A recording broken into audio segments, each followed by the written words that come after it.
Ouija boards are sold as toys, and I'm going to warn you, it's one of the most dangerous spiritual things that there are. In fact, Satan really comes in through Ouija boards and destroys people left and right. I've lived to tell you the story because I've been saved and rescued by the Messiah. But many people don't live, and their life goes astray because of those Ouija boards.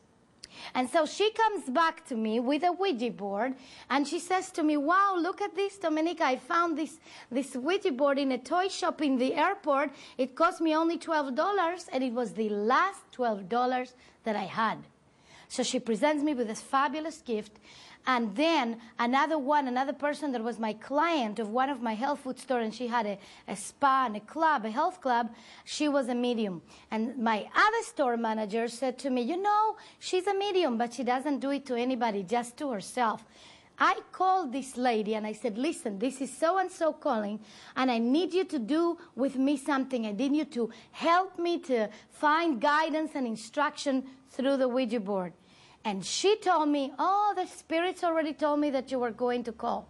You see, people, the spiritual realm is very, very, very real. Nobody could ever convince me that there is no devil and there are no demons, because I encountered them personally. And that's the reason why I was so excited when Yeshua came to my life and he filled me with the Holy Spirit and power, with praying in tongues, with power to heal the sick, to get the people delivered from demons. Because I'll tell you, people like me would have never been able to make it without the power of the Holy Spirit.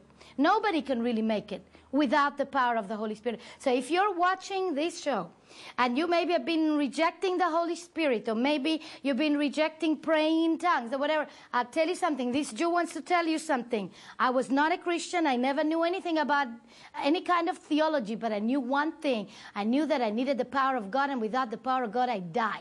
And if it wouldn't be for the Holy Spirit, I wouldn't be right now in front of these cameras preaching the holy word of God to you. So praise God for the Holy Spirit. So I pray with you. If for some reason you've been resisting him, I pray with you right now. And even right now as you're watching the program, pray with me and say, Father in heaven, I ask your forgiveness for resisting the Holy Spirit. And in the name of Yeshua, I renounce and repent of that. And I ask you now to break any curses that have come on me because of that. And I ask you to fill me with the Holy Spirit. In Yeshua's name, amen. And right now, break any curses and any spirit of religion that may be obstructing you from being filled with the Spirit, with praying in tongues, with the power to heal the sick and to deliver people like me from demons. Because you need the power. Without that power, we can't do the job. And without the power, we cannot have the intimacy with the living God. So I met this demonic realm through that Ouija board, and my life was totally distressed. I was broken to pieces. I lost everything because the curse of the law came upon me, like the whole book landed on my head. And not only that, my mother, on top of it, trying to do her best for me. You know, I honor my mother very much and I love her very much. Later on in life, she would accept Yeshua the Messiah too. Praise God for that. But at that time, she didn't know him. And she trying to do her best, and that's what she knew. She just took me to a Kabbalistic rabbi. Now, let me explain something. Many people that get into the Jewish roots of the faith, they go to Kabbalah. Even Madonna right now is going to Kabbalah. All kinds of people are going to Kabbalah. But Kabbalah is witchcraft. I want you to know it right off the bat right now. When I'm talking about the Jewish roots of the faith and the Hebrew foundations of faith, I'm not talking about Kabbalah. I'm not even talking about Talmud. I'm talking about the Torah, the 5 books of Moses, the Bible, what is commonly called the Old Testament. I am not talking at all about Kabbalah. Kabbalah is actually not Jewish, but they call it Jewish. But it's so Hinduistic. It talks about reincarnation, and it talks about all kinds of things that are supernatural, but from the angel of light, which we know that is Satan. And so Kabbalah, and Kabbalah has many Jewish people very, very, very much in bondage. And so my mother took me to a Kabbalistic rabbi because she didn't know what to do. Because the Kabbalistic rabbis are the ones that have the power. At least she thought so. And after I went to that Kabbalistic rabbi and I did what he told me to do, and let me explain something. When I say Kabbalistic rabbi, I don't mean any Jewish rabbi. Not all Jewish rabbis are Kabbalistic rabbis. Jewish rabbis are Jewish rabbis.